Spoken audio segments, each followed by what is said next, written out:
Hi there, and just wow, 10,000! We've hit 10,000 subs, and I just want to say thank you so much. The community that's building up around this channel is absolutely amazing. And to thank you for hitting 10,000 subs, I wanted to make this little just Q&A type of thing. So I've gone out there and asked on social media for some questions, and I'm going to answer those questions for you in this video. So these two are sort of similar. Why did you start your channel, and how long have you been teaching on YouTube? So I've been on YouTube for about 15 months now. It was about, I think, October of 2016 when I started, roughly. It's hard for me to know exactly. I could, I guess, just go look through and find my first video. I think it was about mid-October when I started of that year. It's just this channel has existed for a lot longer. And why did I start it? That's a more interesting question, and it's because I started teaching in the classroom about 3 years ago. I got hired as a teacher at the school that I actually went to as a student for design in computer graphics.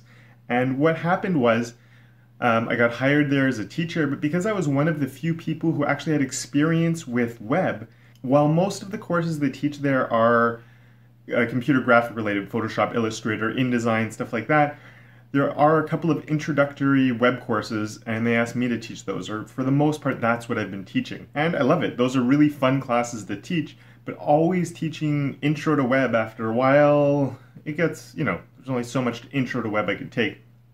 So both as a way to continue pushing myself with web stuff and keep up with current trends and just to have fun with it, as well as to continue being creative. That's why I like doing this, to be able to keep designing, because I'm a designer at heart. So I started this as a way to both keep up with code, keep pushing with code, keep teaching, because I'm really enjoying teaching, and also just as a creative outlet that I can be using at the same time. Do you think a college degree for web development is worth it or necessary? I don't like this question. It scares me answering this question. It really does. And the reason it scares me is because that's a hard question to answer, and I think a problem with a question like this is people will give you the answer that's the path they followed. So if someone's self-taught, well, that's the best way because that's the way they know. Or if they did the whole computer science degree, then that's the best way because that's the way they know. Of course, now there's the boot camps and those other lots of options that you could take. For me, I got a really unique way of getting here. I started doing all of this just as a hobby back in high school. Which was a long time ago now. It was in the 90s, and I was just every now and then I'd do some stuff in Photoshop, turning into a little website. We were slicing back then. It wasn't very good, but I had fun with it. And it was this thing that would keep coming back up for me, and every now and then I'd get interested in it again and start dabbling around with it.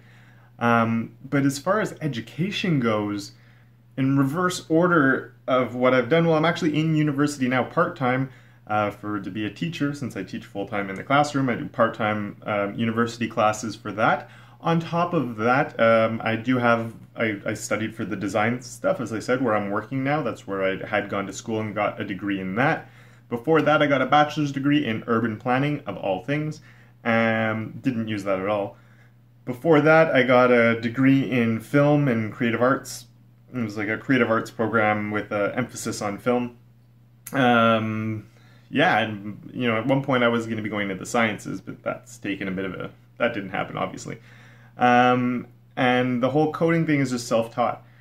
And yeah, so, I took a really weird path to get here. I never thought I'd be a teacher, and now I'm a teacher in the classroom, and I'm teaching on YouTube, and I'm doing things that I never actually formally studied for, and that's weird because I've been studying forever. So yeah, that's how I got here, and that's probably not the best path. You don't want to be snaking around, but I think a lot of people do stuff like that, or they take later decisions later in life, that lead to them getting to wherever they are. But if you're young enough and lucky enough to be making these decisions now, what should you do isn't up to me to decide. It's up to you to decide and to look at the different options and the good and the bad.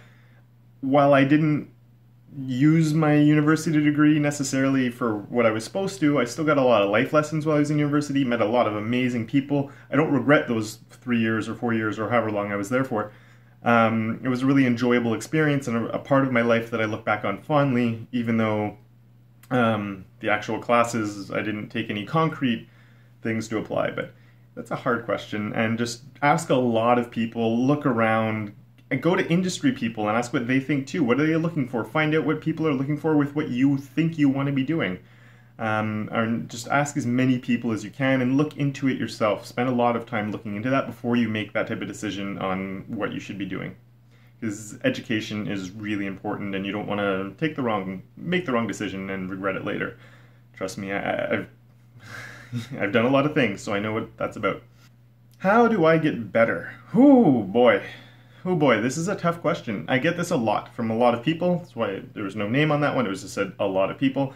I see things all the time, and there's no definitive answer. I do think there are a few good tips. Start simple. Just don't feel overwhelmed. Especially with the web these days, you start looking into it and you see Vue and Angular and React and JS and NPN and Babel and all these crazy words you don't even know what they mean. It can be overwhelming, and you can feel like there's just so much to learn. And well, there is so much to learn, but that's why I like it, because there is a lot to learn. That's why it's one of the things I really enjoy doing, is because I'm constantly learning while I'm doing it. But don't be overwhelmed by that. Stick with what you're currently learning and learn it really well. If you're on just learning how HTML and CSS work, if that's where you're at, work on your HTML and CSS. Get really comfortable with it. Even with the CSS is a hard language. It's really easy to understand how it works, but to actually make it work and make it do the things you want, that can be hard. The syntax is simple, but making it do the right stuff can be really hard. Learn CSS really well. Then move on to something like JavaScript, or learn on something else. Or if you're started to learn JavaScript, should you learn Vue? Well, it sort of leads into my next point of have a goal. What do you really want to be doing? Do you need Vue? I looked into learning Vue and React, and I still want to learn them, but I haven't learned them yet. And it's because with what I'm doing, I have no need for them. I'm not building web apps, and I think it'd be cool to build one eventually. For now, I'm building websites, and I really don't need those languages. Just having a good fundamental understanding of JavaScript is where I am now. I want to make sure I know JavaScript inside and out. That's why I think it's really important to have a goal, to know what direction you should be going in. So, okay, this is where I want to be. I need to learn this, and then this, and then this, and then this to get to that point, and it makes it a lot easier. Also, share your work. If you have people, a little community, anything, you want to share your work, get feedback on your work. If you're stuck, just talking to people to get feedback on it is a really nice way to do it. I'm introverted. I'm not really good at that part of things, but it's, the fastest way to get better at things is getting feedback from other people and bouncing ideas off other people to look at the best way maybe on doing something and stuff like that. So try and find a group of people you could bounce ideas off of and share your work. Even if it's just one other person you can share some stuff with and they can give you some feedback on it. It can be really, really useful. Also, the last thing you should do just to always be getting better is practice, practice, practice, practice, practice. Just keep making stuff constantly. If you watch an hour-long video of mine or a half-hour-long video, go and use what you watched on something of your own and build like 3 websites. Just go, that's a really cool concept. I'm going to use that one concept on 2 or 3 sites, or I'm going to build 3 modals that really push how that used, or I'm going to build 4 contact forms. That's how you're going to learn and remember these things. Writing HTML, CSS, JavaScript, super repetitive, especially the HTML and CSS, but all of it is just putting in the keystrokes, typing away, becomes muscle memory. If you're not practicing, you're just watching the videos, it's not going to sink in. You might remember the concepts, but you're not really going to know how to use them in your work. Take what you're watching, the blog post you're reading, the podcast you're listening to, whatever it is, take those ideas and use them constantly. Push yourself to integrate as much as you can into little side projects, building out little things. It doesn't have to be full websites, but the more you build, the better at this you're going to be. It all becomes muscle memory, the complicated things get easy, you can start integrating more stuff into your work. Also, start teaching.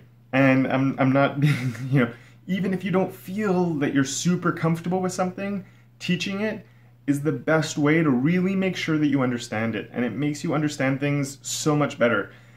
It's amazing how much I've learned since becoming a teacher, because I have to make sure I really understand it. How can you teach something if you don't really understand it? You have to explain it in ways that you wouldn't have normally thought about. So when you're trying to think about it in ways that you can teach it, it just, all of a sudden, some things that you sort of understood start clicking, and you're like, oh man, that makes so much sense now. And honestly, start up a YouTube channel like this one. Even if it's just on the basic concepts, just start making videos. I started doing this channel, nobody was watching. Literally nobody. It took forever to get to like 50 subscribers. Months. Nobody was watching it.